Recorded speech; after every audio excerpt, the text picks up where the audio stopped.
Bonjour à tous, cette semaine dans Tour d'honneur, nous sommes de retour à Fontainebleau pour parler d'endurance. Il y avait ce week-end la course de 160 km ici même sur le grand parquet, une course de rentrée pour les Français mais aussi pour les cavaliers étrangers. Et avant d'aller retrouver nos invités et notamment le sélectionneur national français, je vous propose de regarder en images le résumé de cette course. Une course en solitaire jusqu'à la ligne d'arrivée qu'elle franchit la première après 7h56 de course. Depuis 5h30 du matin, Géraldine Brault a pris les commandes de cette course de rentrée avec Pomoska du Bartas, sa jument grise de 11 ans.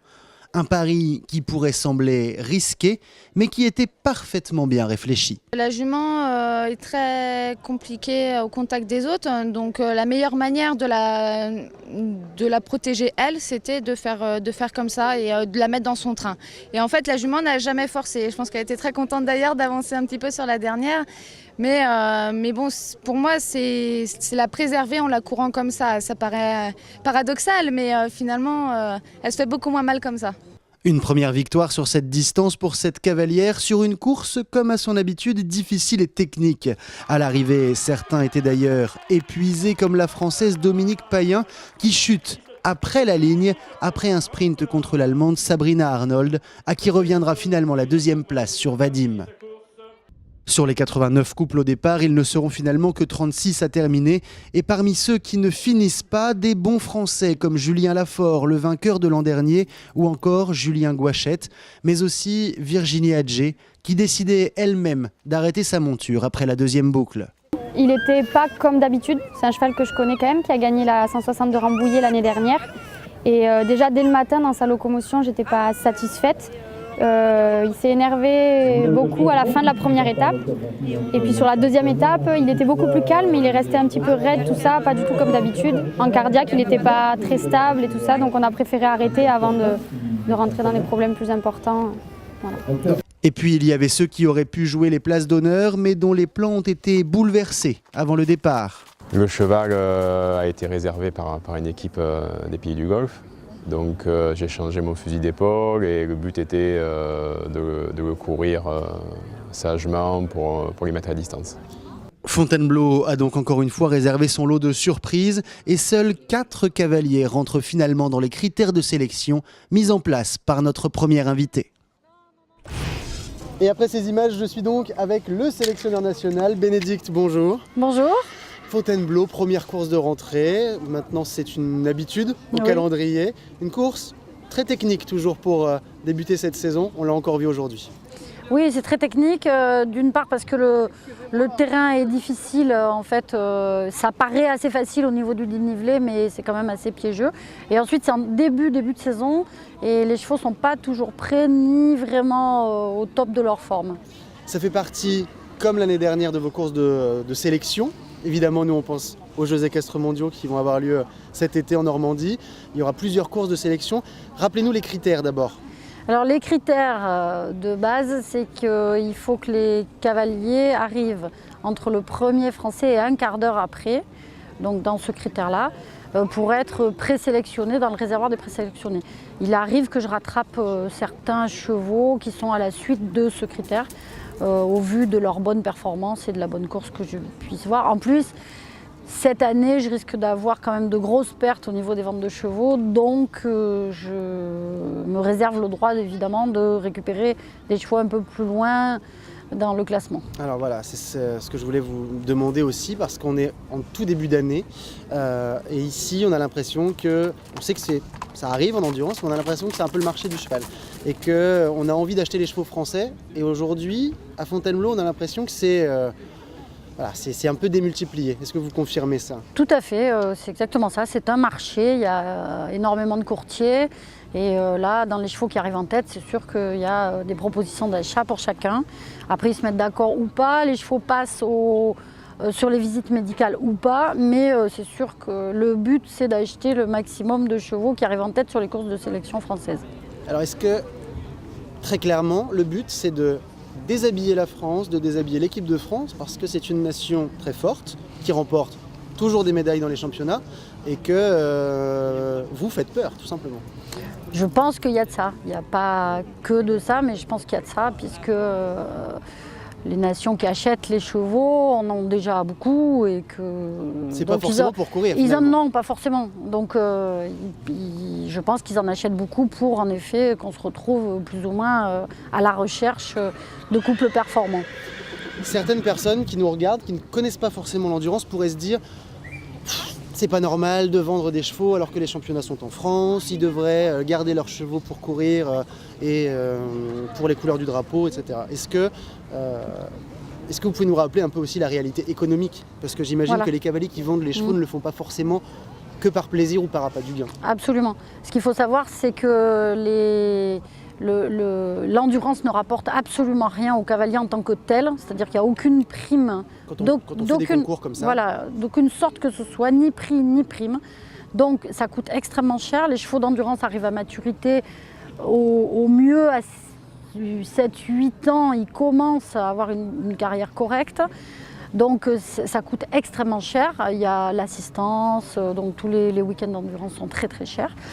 Et les cavaliers, évidemment, quand on leur fait des propositions intéressantes pour vendre, vendre leurs chevaux, c'est tout à fait normal qu'ils les vendent.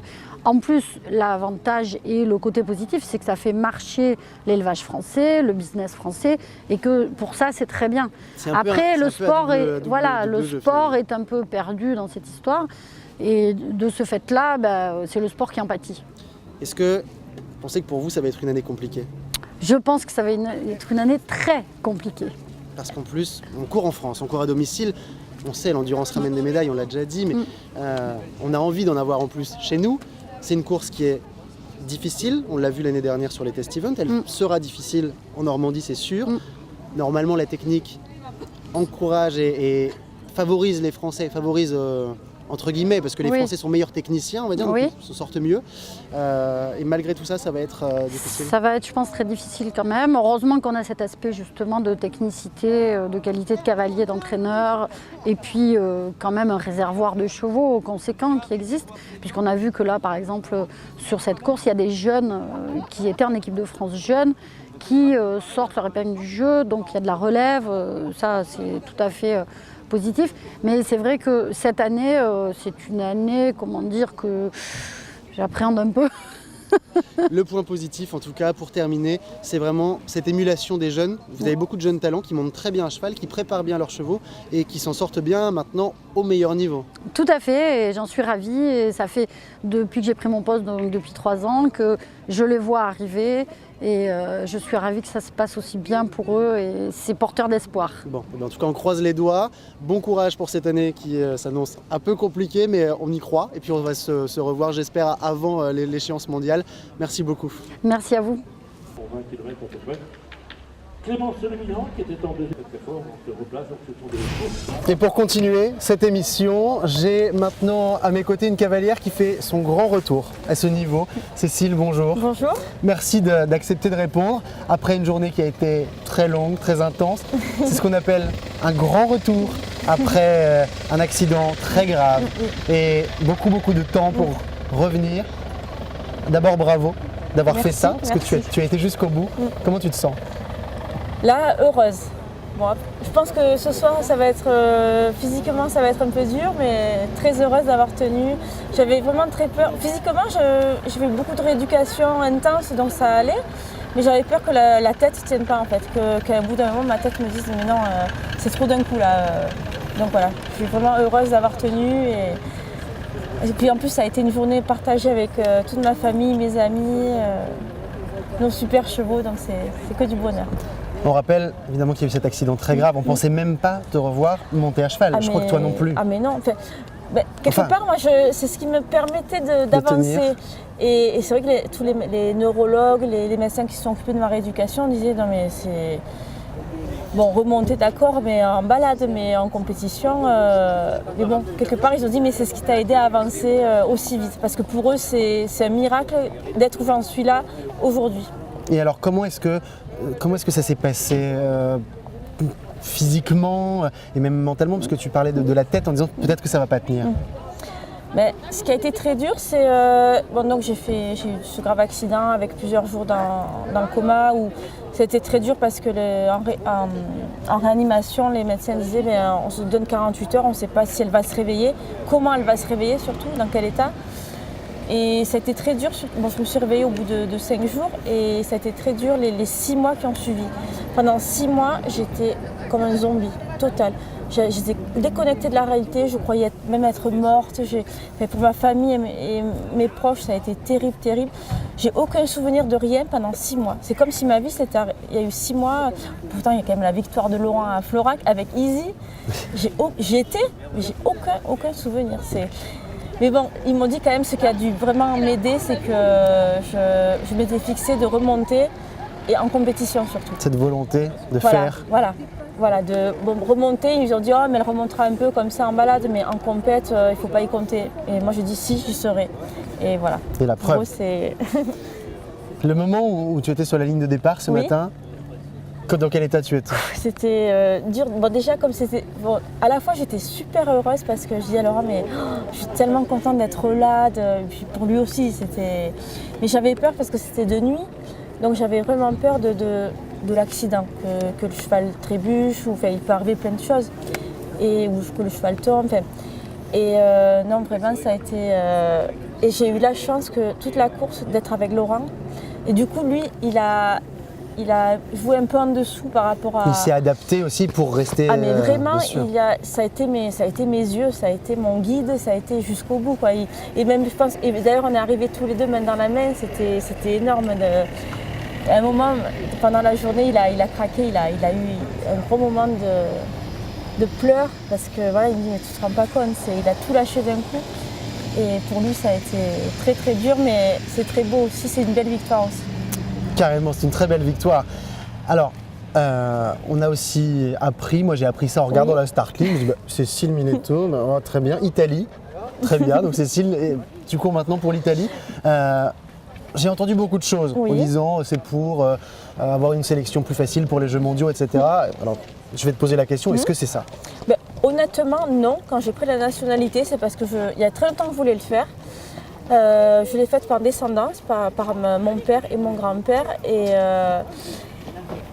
j'ai toujours eu l'Italie au fond du cœur. Et je pensais vraiment pas à Sartif. Et déjà, je pensais pas, moi, être capable de faire 160 km. Et maintenant, on va peut-être penser à... Pourquoi pas, à plus loin. Mais c'est vrai que les mauvaises langues vont toujours raconter que c'est plus facile. Je pense que j'ai pas grand-chose à prouver. Je pense que, que ma carrière... Elle est déjà très très belle. Mais bon, après, on ne peut pas empêcher les personnes de parler. Parce que, de toute façon, que ça soit plus facile ou pas, quand on mérite sa place, on la mérite, c'est tout. Il n'y a pas de secret.